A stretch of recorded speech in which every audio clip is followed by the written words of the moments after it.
Hi, Tim Bartz here, your Ford video guy with another install video on the Bronco here. And as you know, I do enjoy doing these install videos that I can do myself, not have to take into the shop. And one of the things I noticed is that most of the stuff that I put on are IAG. And if you watched my last video, you probably know what I'm going to do in this video, and that is, of course, you saw the thumbnail too. So we are going to install these IAG skid plates under here to protect this. And so a lot of you know, if you follow the channel, I do have the ARB underbody protection, and that protects to the middle and actually doesn't even cover the fuel tanks, which IAG has fuel tank skid plates. But also there's a couple other things that I want to protect in here as well, because we go off-roading this week. Actually starting Tuesday, we're heading to Colorado to do some off-roading, and we've been back recently. The last trip we took was out for vacation, and we need a little more protection. We did scuff some things up under here. So the last install I did was on the rear shock skid plates. This in here we're gonna do on the lower control arms. So we're gonna protect that lower control arm right there with that skid plate, and there you go. You'll want to make sure, and on these, so we're going to do this install. This hopefully isn't too difficult to do, so we'll look. I did watch AIG great install videos, so you can do when you go to order those. You can look on there, and they have the install videos, and they show you the step-by-step. I had to do it, and they put it on the screen and everything. This video here is more not necessarily official install, but it's going to be, you know, kind of, hey, here's some things I encountered. Here's the actual measurements that I used for the sockets and everything else, and that kind of thing. So hopefully you guys do find that of value. And some things that I noticed, because I'm installing this by myself, here are some things. And you'll notice when IAG does it, they put it on a lift, which is great if you have one, but I don't have one of those. I don't have a nice lift. So we're going to do this on the ground and see how easy it is to install. So I hope you guys do like this and our other videos. Make sure you subscribe, notification bell turned on. I got a little glare coming through here, but let's get started. Let's get to the back here and let me show you some things. So I did have these all set up, and here's, by the way, the tools. I figured out already which tools I need. I don't think they really tell you in the video like they do on some of them of what the sizes are, and a lot of it depends on if you have the factory lower control arm or if you have aftermarket, because that will dictate what you use. But they do give you some hardware if you need it. They send along. So basically you're supposed to use a hardware. If you have a factory lower control arm or strut, then you're going to use the factory ones. So you're going to use what's on it and then just going to reuse those. But if you have an aftermarket one, then you might have to use these here instead. So they do supply you with those. Now I don't have aftermarket. We have factory, so we're not going to need that. And from what I could tell, I believe that the bolt is an Allen, and this is, I got a hex H10 here that looked like it fit just fine. We are going to need a cordless drill. It will make things go a little easier. Make sure you have a socket. If you have a socket here, make sure you have a socket there for it to go into. And then I believe that I have the right one, 11/16. It might be metric. I don't have any metric wrenches. Actually I do, but I don't have any that big. So I'm hoping that this works. 11/16 looked like it seemed to give me a good secure. If not, we're going to pull out the old pliers here and use those if we need to. Oh, not those. These here. If we need to, we'll pull this out and use those instead if we need to, but we'll just see how it goes. I think we'll be all right with these. And the other thing to note is that these are dependent on left and right. These are set in different places, so you want the IAG to face towards the front of your vehicle. So this in here we're looking at is going to be the driver's side that we're going to do, but we'll get the passenger side already in place. So let's get started.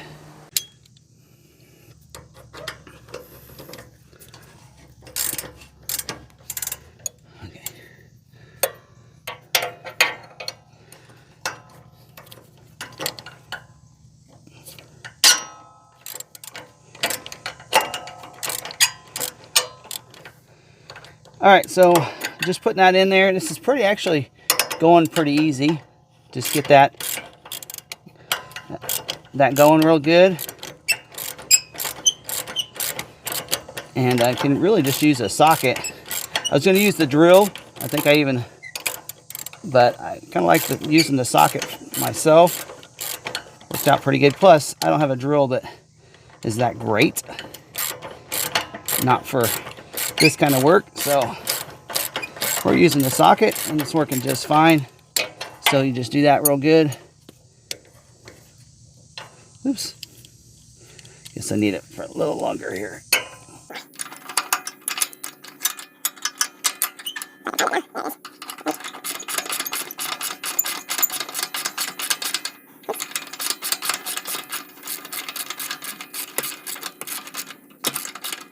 There we go. So we have that, and the nut should stay in there. Did it stay in there? I think it did. Oh no, it fell out. If I can get it. All right, it's stuck back here. There we go. So we got that out. Now we got to do the other one.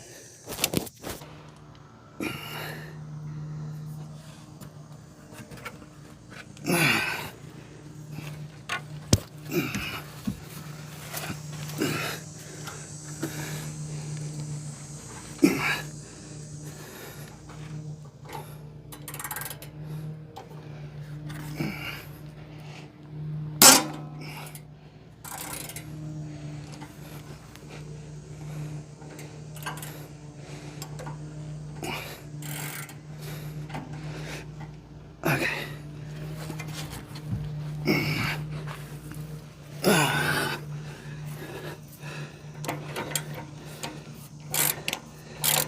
Okay, I don't know if you saw that, but I had to give it a little bit of foot there, but I had a drill, but my drill isn't like really a compact drill.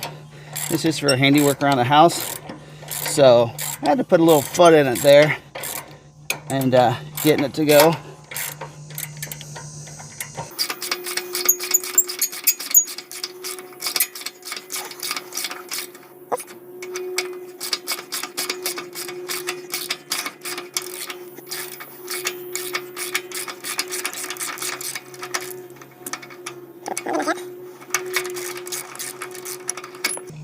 There we go. Let's get that one out. The bolt, although I don't think I need the bolt out. Now we got to grab the skid plate and just hold it in there. I think that's going to be the hardest thing, is to hold that in there, get the screw and the nut in there at the same time. So let me grab that. All right, so this is going to go up here in place. And I already got it all scuffed up, got dirt on it. Doesn't look so pretty anymore. All right, let me get this going. Where's the nut? Give me a nut. There you go. We're going to start it with one. Get one started.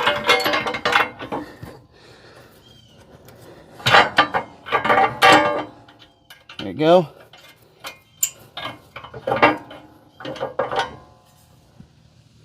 Actually, it's barely on, so let me hurry up this other side.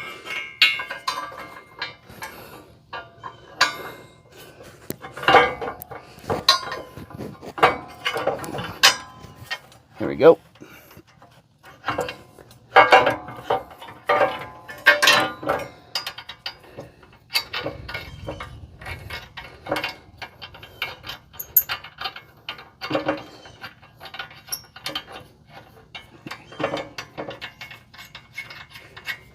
All right, they are started.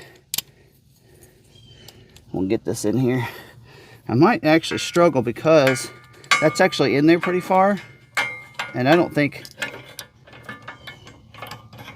that is going to be long enough. Actually, no, I think I'm good. As long as I adjust it. I need to put it on. It's usually where I fail.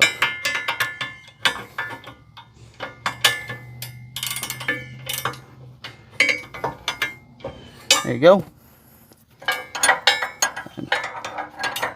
That. Okay. Get this put on. Hold it.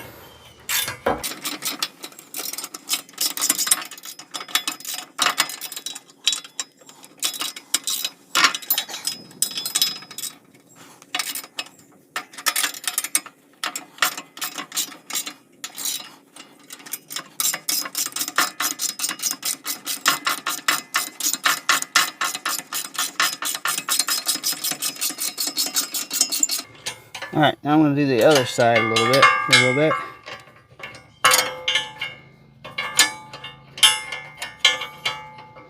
There we go.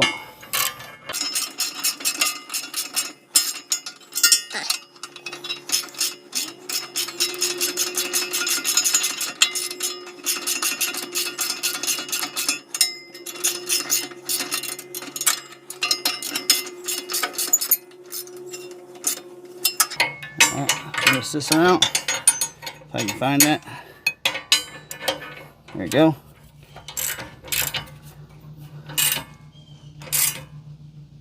There we go. So now we're up there in place, and that was real easy to install. Let's go do the other side. Hopefully it's as easy. All right, so there you have it. So kind of got into getting this installed and forgot that I didn't do my ending. So here we go. Here you are. So as you saw with the passenger side, you just duplicate that process to the driver's side. Everything is the same, unlike the other video I did where it looks different from one side to the other. They're the same on both sides. Little fact here that you need to probably make sure you're aware of is that it is not, I think in the video I mentioned 11/16. That's what socket I used. It is actually like 16 millimeter, I believe, so it is metric. Some of you probably know that. I'm not as much of a mechanic as I say. If I can do it, anybody can do it, and I truly believe that. But yeah, do make sure you do that, because I did have one of the bolts on the driver's side that actually stripped on me. The factory bolts, not the bolts the IAG provided, of course. Factory one stripped, and in doing that and trying to get that stripped bolt to continue to turn, it just got stuck at the top, at the very end of the nut, or at the bolt I should say. One of the things that I had to do was, because I'm doing that, the strut, I had taken the bolt on the other side out completely, and the strut moved on me. So getting it back into place is really difficult. So yes, it is easy as long as the bolts and the nuts cooperate with you. But if they don't, it's not a bad idea probably to have someone to help you keep that strut in place until you get the plate up there and the other bolts up there. So that is something that I'll probably show you a picture of that in the video. But got them on. I enjoy them. They look great, and yeah, I'm really looking forward to off-roading with them and having some fun with these. So again, IAG, great job. Thank you for having an option here for the skid plates to protect it underneath. And again, as I mentioned in the last video, they have the whole kit. If you want to buy the whole thing all at once and put it on, you can. And it looks like most of the things are pretty easy. They just to bolt on, use the factory bolts and such, and they provide the things that you need, which is what I really like about IAG. So great option for you if you want to go that route. And I am going to be probably buying some more IAG underbody protection. I still want that rear trailing arm, so we'll get a video on that eventually, and probably maybe even their fuel tank protection as well. So, and then maybe this front one. I don't like the look of the front, the IAG or the ARB front skid plate and how it works with the front, the heavy duty modular bumper. So I'm probably going to be upgrading that as well. So thanks IAG, great job, and love the skid plates. And yeah, that's all I have for this one. Make sure you subscribe, notification bell is turned on for any future videos. And until the next video, stay positive, be kind to one another, be kind to yourself, and we'll see you in the next video.